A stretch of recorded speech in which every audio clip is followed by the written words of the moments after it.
చిన్ని serial today episode. Madhu స్వరూప దగ్గరికి వస్తుంది. అప్పుడు స్వరూప, అమ్మ నువ్వు ఎలాగైనా మీ అమ్మ నిర్దోషిగా నిరూపించి మ్యాడీ బాబుని పెళ్లి చేసుకోవాలమ్మా నువ్వు అనేసి చెప్తుంది. అప్పుడు మధు, అవునమ్మా నేను అమ్మ నిర్దోషని నిరూపిస్తానమ్మా, కానీ నిరూపించడానికి మాత్రం సాక్ష్యాలు లేవు నా దగ్గర, ఎలాగైనా సాక్ష్యాలు సంపాదిస్తానమ్మా అనేసి చెప్తుంది. అప్పుడు స్వరూప కూడా సరే అమ్మ అనేసి అంటుంది. తర్వాత దేవేంద్ర వర్మ ఇంట్లో అందరూ భోజనం చేస్తూ ఉంటారు. అప్పుడు మ్యాడీ సైలెంట్గా తింటూ ఉంటాడు. అప్పుడే దేవా, నాన్న మ్యాడీ రేపు నీకు శ్రేయకి ఎంగేజ్మెంట్ చేయాలనుకుంటున్నాను రాపా నాన్న, రేపే ఎంగేజ్మెంట్ అనేసి అంటాడు.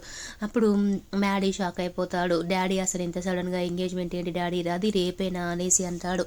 అప్పుడు దేవా, అవును నాన్న, అయినా నువ్వు మళ్ళీ ఎంగేజ్మెంట్ పెళ్ళి చేయకపోతే నువ్వు మళ్ళీ అమెరికా పోయే ప్రమాదం కూడా ఉంది నాన్న, అందుకోసమే నేను ముందే ఏర్పాటు చేసుకుంటున్నాను, అందుకే రేపే నీకు శ్రేయకి ఎంగేజ్మెంట్ చేయాలని ఫిక్స్ చేశాను అనేసి అంటాడు. అప్పుడు మ్యాడీ, అయినా ఇంత తొందర ఎందుకు డాడీ అనేసి అంటాడు. అప్పుడు దేవా, అంటే ఆ చిన్నిని ఏమైనా ప్రేమిస్తున్నావా, అయినా నీకు చిన్ని కోసం టైం ఇచ్చాను, ఆ టైం అయిపోయింది, నువ్వు నాకు మాట ఇచ్చావు కదా, ఆ మాట ప్రకారం నువ్వు ఉండాలి, చిన్ని దొరికితే చిన్నికి నీకు పెళ్లి చేస్తానని చెప్పాను, కానీ చిన్ని దొరకలేదు, అందుకే శ్రేయకి ఇచ్చి నిన్ను పెళ్లి చేద్దాం అనుకుంటున్నాను, రేపే ఎంగేజ్మెంట్ ఫిక్స్గా అనేసి అంటాడు.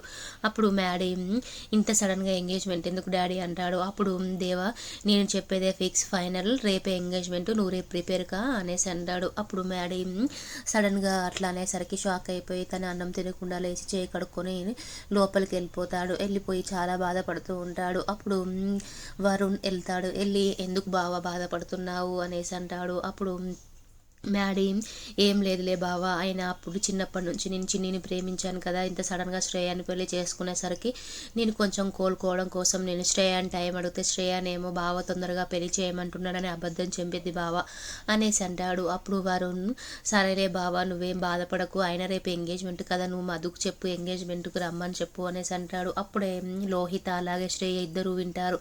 అప్పుడు లోహిత లోపలికి వచ్చి శ్రేయ కూడా వచ్చి, లోహిత, అయినా నువ్వేమైనా చిన్నిని ప్రేమిస్తున్నావా మ్యాడీ, శ్రేయతో ఎంగేజ్మెంట్ ఎందుకంటే అలా అప్సెట్గా ఉన్నావు అనేసి అంటుంది. అప్పుడు మ్యాడీ, అదేం లేదు అనేసి అంటాడు. అప్పుడు లోహిత, అయినా నువ్వు చిన్నిని ప్రేమించకపోతే మరి ఎందుకు నువ్వు అంత డల్గా ఉన్నావు, కొంపదీసి చిన్నిని ఏమైనా ప్రేమిస్తున్నావా అంకుల్ అన్నట్టుగా చిన్నిని ప్రేమించి చిన్నిని పెళ్లి చేసుకొని ఇంటికి తీసుకొస్తావా ఏంటి అనేసి అంటుంది. అప్పుడు మ్యాడీకి కోపం వచ్చి, నేనెందుకు చిన్నిని పెళ్లి చేసుకుంటాను, మా అమ్మను చంపిన దుర్మార్గురాలు కూతురు నేను పెళ్లి చేసుకుంటానా అని కోపంతో తన మొబైల్ని కిందెత్తేస్తాడు. అప్పుడు లోహిత, అమ్మాయి మొబైల్ అయితే కిందెత్తేసాడు, రేపు ఎంగేజ్మెంట్కి మధు రాకుండా అయింది, తనకి ఇంకా ఫోన్ చేయలేదు, తనకు తెలియదు అనేసి అనుకుంటుంది. అక్కడ నుంచి కోపంగా వెళ్ళిపోతాడు మ్యాడీ.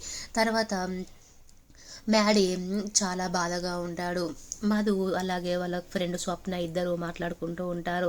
అప్పుడు మధు, ఎలాగైనా మా అమ్మని నిర్దోషిగా నిరూపించాలి, మ్యాడీకి తెలిసేలా చేయాలి అనేసి అంటుంది. అప్పుడు అలాగే మధు, రేపు తొందరగా కాలేజ్కి వెళ్ళేటప్పుడు తొందరగా రేపు ఒకరిని కలవడాలి అనేసి అంటుంది. అప్పుడు స్వప్న, సరే తొందరగా వస్తాను, ఎవరిని కలవాలన్నావు కదా వాళ్ళని కలుద్దాం అనేసి అంటుంది. అప్పుడు కాలేజ్కి తొందరగా వెళ్ళి అక్కడికి హాఫ్ టికెట్ని కలవడానికి వెళ్తారు స్వప్న అలాగే మధు. వెళ్ళిన తర్వాత హాఫ్ టికెట్ వస్తాడు. ఏంటమ్మా అర్జెంటుగా కలవాలన్నావు ఏంటమ్మా చిన్ని అనేసి హాఫ్ టికెట్ అంటాడు. అప్పుడు మధు, ఏం లేదు హాఫ్ టికెట్, అమ్మను ఎవరు చంపారో నాకు తెలియాలి, అమ్మ నిర్దోషాన్ని నాకు తెలియాలి, అది మ్యాడీకి నేను నిరూపించాలి, అమ్మ ఏ సాక్ష్యాలు నీ దగ్గర ఉంటే నాకు ఇవ్వవా, అలాగే హాఫ్ టికెట్, ఆయన అమ్మ గురించి నీకు అలాగే నాన్నకి దేవా అంకుల్కి తెలుసు, నేను దేవా అంకుల్నే అసలు అడుగుదాం అనుకుంటున్నాను అమ్మ గురించి అనేసి అంటాడు. అప్పుడు హాఫ్ టికెట్ టెన్షన్ పడతాడు. అసలు అమ్మని చంపిందే వాళ్ళ మ్యాడీ వాళ్ళ అమ్మని చంపితే దేవా, అసలు ఇంకా నువ్వు దేవాకే పోయి చెప్తే ఎలా అమ్మ, దేవానే మన ప్రాణాలు తీయాలని చూస్తున్నాడు,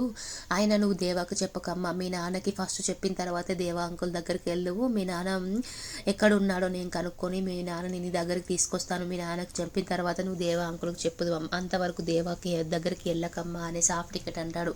అప్పుడు మధు, సరే హాఫ్ టికెట్ అనేసి చెప్తూనే వెళ్ళిపోతుంది. అప్పుడు స్వప్న, మరి దేవా అంకుల్ దగ్గరికి వెళ్దామా వద్దా అనేసరికి మధు, వెళ్దాం, మన ప్రయత్నం ఏదో మనం చేద్దాం అనేసి అంటుంది. అప్పుడు మరి హాఫ్ టికెట్ అలా చెప్పాడు కదా అని స్వప్న అంటే, హాఫ్ టికెట్ చెప్పాడు కానీ నేనే చిన్ని అని అంకుల్కు చెప్పకుండా అంకుల్కి చెప్పకుండా అడిగి తెలుసుకుందాం ఆ విషయంని అనేసి బయలుదేరుతుంది. అప్పుడే నాగవల్లి ఎంగేజ్మెంట్ కోసం రెడీ అయ్యి మధుకి ఫోన్ చేస్తుంది. మధు ఎక్కడున్నావు అనేసి అంటుంది. నేను మా ఫ్రెండ్ బయటకు వచ్చామంట అనేసి మధు చెప్తుంది. అప్పుడు మధుకి నాగవల్లి అర్జెంటుగా నువ్వు మా ఇంటికి రా, నువ్వు ఈ రోజుకి అస్సలు మర్చిపోలేవు అంటుంది. అప్పుడు సరే ఆంటీ అనేసి మధు నాగవల్లి వాళ్ళ ఇంటికి బయలుదేరుతుంది.